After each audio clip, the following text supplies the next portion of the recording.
Let me ask you about Lewandowski. Initially, your campaign said this never happened. There was no video of it. You came out and said you thought this person was perhaps making it up, this reporter. Lewandowski himself tweeted saying, I never met this reporter, I never touched this person.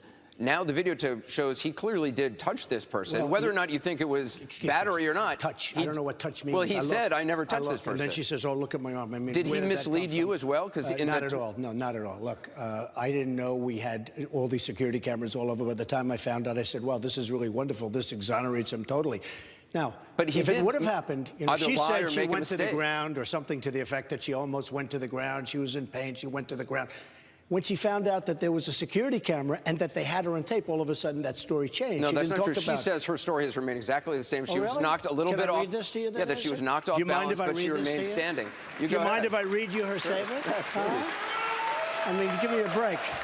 You know, the problem is everybody dumps people when there's like a sign of political incorrectness. I'm just going to read, if I can find it. She said she was almost knocked off balance, but she said she was almost knocked off balance, right? Here's what she said. You want to read it or you want me to do it? You're a professional announcer. Why don't you read it? The bottom part. The bottom. Now, that's an exact quote from her prior to seeing the cameras, and now she says, oh, I better change my story, I guess. This quote says, I was jolted backwards. Someone had grabbed me tightly by the arm and yanked me down. I almost fell to the ground, but was able to maintain my balance nonetheless. I was shaken. Campaign managers aren't supposed to try to forcefully throw reporters to the ground.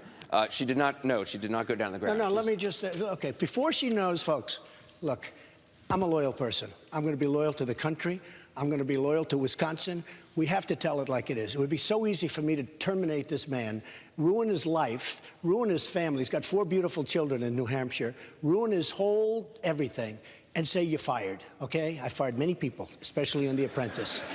But look what she says, Michelle Fields, who, by the way, she's not a baby, okay? In her own words, exactly, I was jolted backwards. Well, she wasn't. I mean, she's standing there. Someone had grabbed me tightly by the arm, and yanked me down. She wasn't yanked down. She was like, she didn't even have any expression. If somebody in this audience gets whacked or gets hurt, including me, you get hit a little bit, you go, wow. There's no emotion. Okay, wait a minute. I almost fell to the ground. I almost fell to the ground. She didn't almost fall to the ground. He got in her way. And by the way, she was grabbing me. Am I supposed to press charges against her? Oh, my arm is hurting. You've suggested you might. Anderson, my arm is just killing me. It's never been the same. You've suggested you might. Excuse me. I didn't suggest.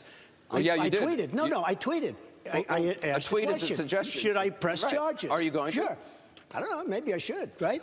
Because you know what? She was grabbing me.